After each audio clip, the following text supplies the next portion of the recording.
Carev most se ubraja u najljepše objekte ove vrste u Crnoj Gori, izgrađen je 1894. godine.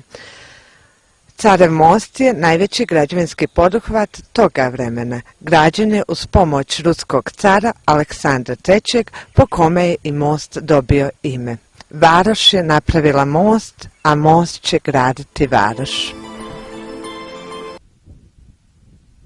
Jedan od projekata Zelene agende u Nikšiću, koji je uspješno sproveden, je čišćenje obale i korita rijeke Bistrice. Kampanja ovog projekta bila je pod sloganom "Neka bude čista i bistra rijeka Bistrice". Najveći zagađivač rijeke Bistrice su industrijske otpadne vode i sa naše lijeve strane vidimo jedan od zagađivača, a to je pivara Trebinje. Osim pivare imamo i željezaru i mnoge mljekare i druge industrijske kapacitete. Osim industrijskih otpadnih voda imamo komunalne otpadne vode, divlje deponije i nizak nivo ekološke svijesti.